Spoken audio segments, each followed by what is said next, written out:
There's so many things I didn't know about the Germans that I got to find out today.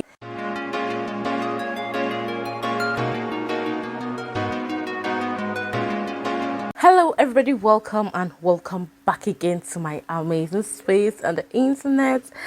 It's your girl Cynthia, and guys, I'm back again with another reaction video.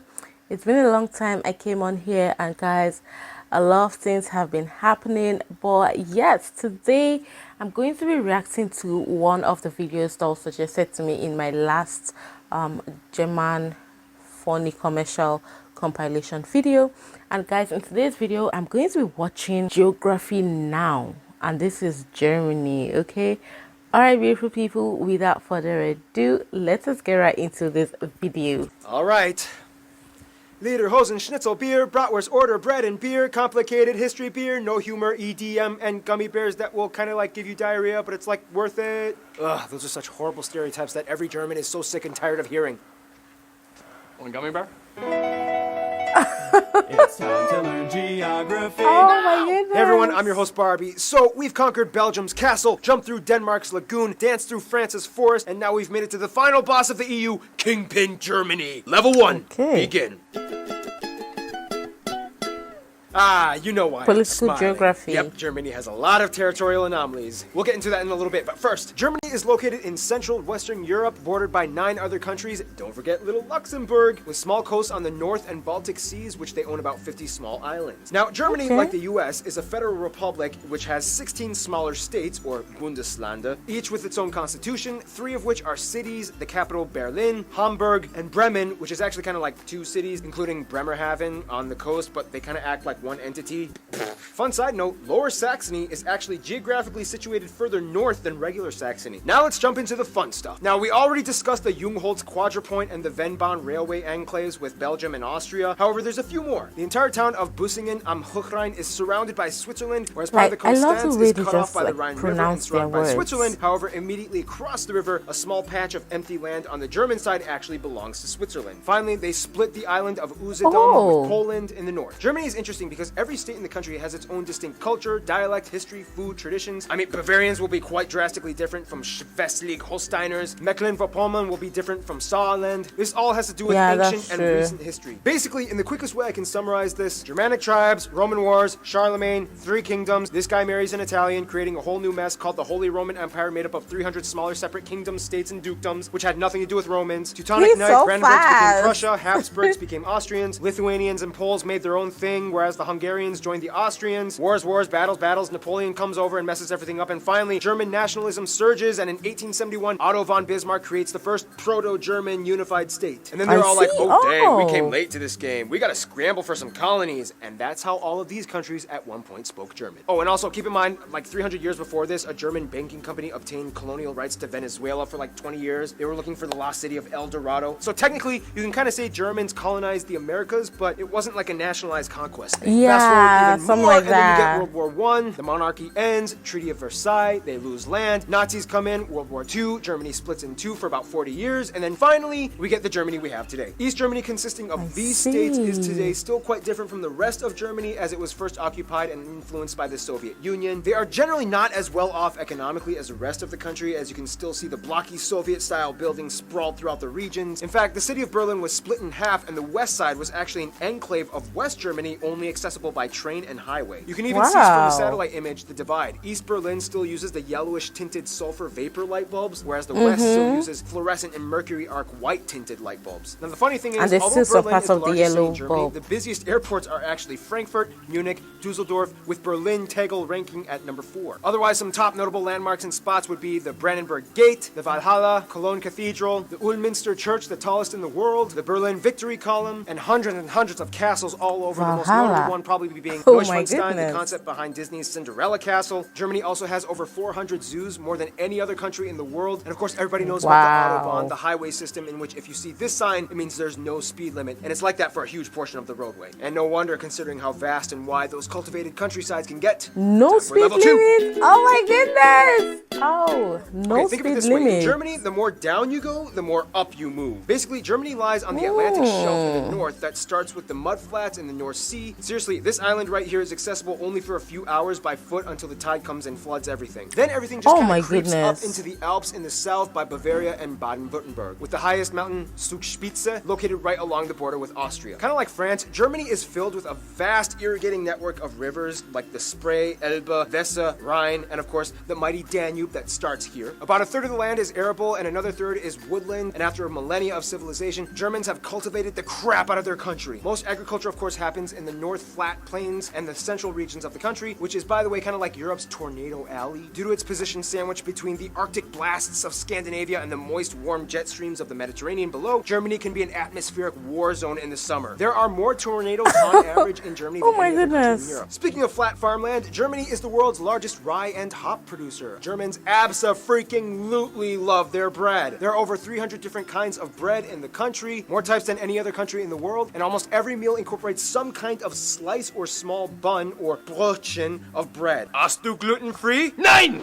Germans are heavy meat eaters, specifically in pork. They basically know every possible way to cook a pig. Over 50 different types of sausage exist alongside schnitzels, rouladen, sauerbraten, Schweinsachse, and at a big party you might find Wow. Spanferkel. Beer reigns supreme all over as the third largest consumers of beer after the Czech Republic, even the president has no problem with public intoxication, and Austria. Germany is world renowned for their beer, which by the way follows the Reinheitsgebot rule in which they are only allowed to use water, hops, malt, and sometimes yeast. Nonetheless, about 1,300 breweries exist, pumping out over 5,000 brands. The oldest continuously existing brewery in the world, started by Benedictine monks in 1040 AD, can be found here. Germany takes the environment very seriously and for the past 2 decades has been going on a major green revolution. As of today, they have the largest installed solar power capacity, and green infrastructure practices like home installed turbines and solar panels have seen a huge surge in the past 10 years. Wow. Forests dominate the southern regions where the landscape gets hillier and mountainous, the most famous one being the Black Forest or the Schwarzwald in Baden-Württemberg. Deer, bears, Yeah, I boar, think I saw foxes, this Black badgers, Forest and the national somewhere. animal, the eagle, can be found thriving in these parts. Nonetheless, economically, Germany is known mostly for their exceptional engineering and industry production. Companies we've all heard of like Volkswagen, BMW, Mercedes-Benz, Porsche, Audi, Telecom, Nivea, DHL, Bosch, Adidas, Puma, Adidas, Puma! Yeah, it's kind of like the whole Biscoito Bolacha thing from Brazil. Remember? Well, we have mudflats, tornadoes, pork, beer, mountains. All that's missing is people. Level 3.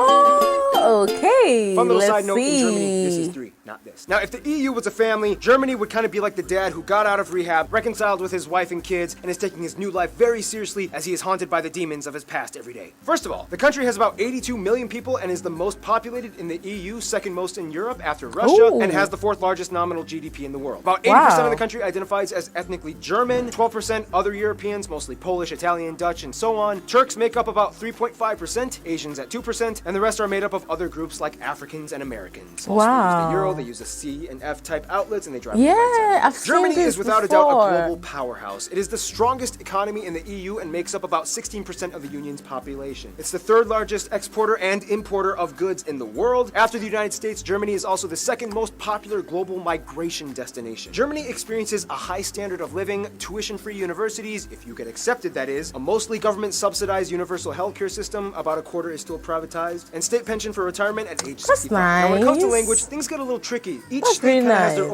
own type of German. However, to get by, most Germans learn how to speak Hochdeutsch, or High German, which is the standard dialect. The European Charter, however, protects the minority languages of Frisian, Danish, Romani, Sorbian, which is like a Slavic-based language used along the Czech-Polish border, and Wow. Plattdeutsch, or Low German, which has similarities to Dutch and is typically used High by the Amish and Mennonite German communities and across Low the world. German, In terms I of regional see. distinctions, though, Germany is kind of divided into 5 cultural areas: Rhineland, East and Mitteldeutschland, Norddeutschland, Baden-Württemberg, and Bavaria. Rhineland is on the west side and has a culture somewhat more influenced by France, more Catholics. Carnival celebrations are huge out here. East and Middle Germany was the part that used to be its own country for 40 years as it was influenced by the Soviets. Sorbians can also be found here too. Northern Germany has a coastal sea culture that identifies closer with Denmark and the Netherlands. They are also known for being kind of quiet and reserved. Baden-Württemberg has an interesting Swabian culture where they speak a dialect so thick that only about 40% of it is intelligible to other Germans. And then you have Bavaria, which is where the Americanized, perpetuated stereotypes about Germany came from, with Lederhosen, dirndls, half-timber, beer houses, and cuckoo clocks. For the It's record, the Germans way are he sick of those explains it stereotypes. for It's like saying all me. Americans are cowboys with guns and horses. Speaking of stereotypes, some of the stereotypes in Germany include things like Saxons being very indecisive, Berliners are always bragging about themselves, Swabians are stingy, Bavarians drink too much, Hessians talk too much, Holsteiners don't talk enough, and so on. Words differ from Wow. regions too. For example, in High German, you would say Auf Wiedersehen, but in Bavarian, you would say Fiat die Gott. In Kölsch, you would say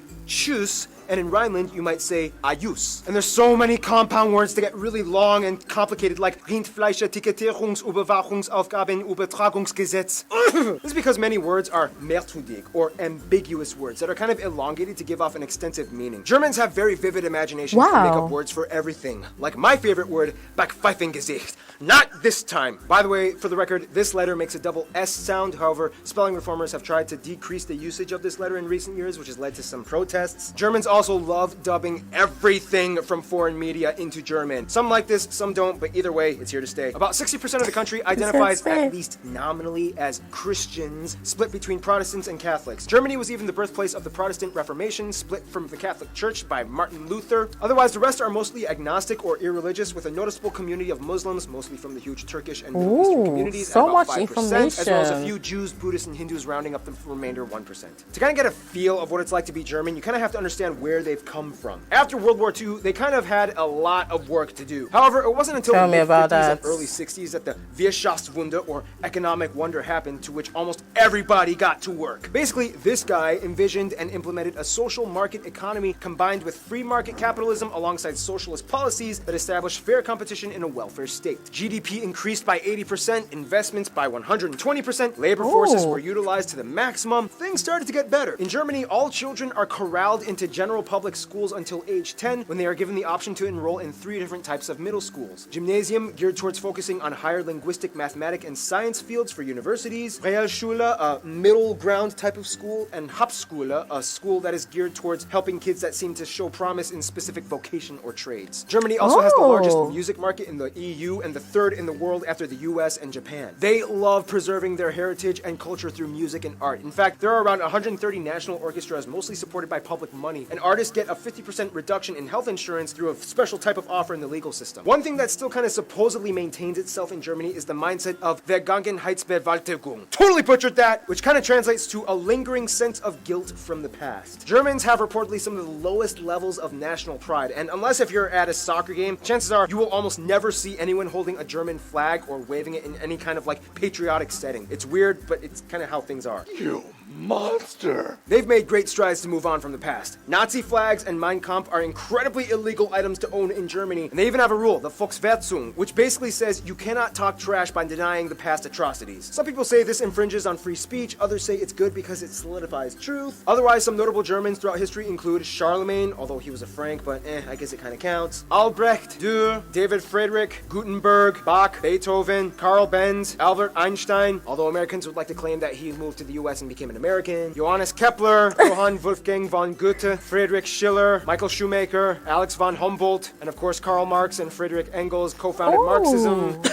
But one thing Germans do best would have to be diplomacy. To this day, the German passport holds the most visa-free nations out of any other country in the world, just beating Sweden. Therefore, you can kind of conclude that Germany kind of knows how to relate to people. Let's find out how in Yeah. the final round, level 4. Yeah, that's true. That's true. Germany knows how to make friends. They have over 220 diplomatic missions abroad and over 350 honorary consuls, Yeah. and have an incredibly high position of authority in the EU. Their closest African friend would probably be Namibia. As a former German colony way back in the 19th century, Namibia held on relations, and to this day, German is still a recognized language in Namibia. Germans have been supporting and sharing ties both economically and ideologically for over a century. India and South Korea are really close friends in Asia. India supported both East and West Germany during the Cold War, and after reunification, they were like, woohoo, even better! And Germany is to South Korea what Japan is to France. They love to piggyback Oh. off of each other's each other's ideas and cultures, especially in the automotive industry. Many South Koreans were sent to Germany after the Korean War to work abroad and study, and Germans have been growing in fascination with visiting South Korea. The US is probably the closest ally outside of the EU. About 30% of Americans It's funny claim how German he heritage, animates and after them World like War II, this. the Marshall Plan allowed the US to give post-war aid to Germany, which helped kickstart the economic recovery. Germany was a key figure in the formation of the State of Israel after World War II, which after the Holocaust left an obligation to Just invest look in the at building up of all- the Jewish community. Turkey is probably the closest Middle Eastern ally, as the Turks make up the largest Asian demographic in Germany, although many of them may or may not also identify as Kurds. But since Kurds don't have a state of their own, they usually go under Turkish passports when immigrating and are documented as such. Their best What friends, about however, those would probably little be friends? literally all their neighbors. The thing is, Germany is kind of like Wow. Bosnia and Herzegovina, in which, by default, they kind of get friends based off of the regional alliances. Bavarians get along with Austrians, Baden-Württembergs get along with Switzerland, East Germany has good relations with the Slavic countries, the Rhine states love Belgium, Luxembourg, and France, and the north side loves the Netherlands and Denmark. France, though, is kind of like the trophy wife of Germany, as the two have had an angry start, but then eventually fell in love and worked together beautifully. France is like the beautiful, flashy spokesperson for the EU that stands in the spotlight as Germany stands in the background, managing all the money and logistical work. In conclusion, although Germanic peoples Fair have existed enough. for thousands of years, an actual unified German state didn't appear until kind of recently, and the brief time that they've been around,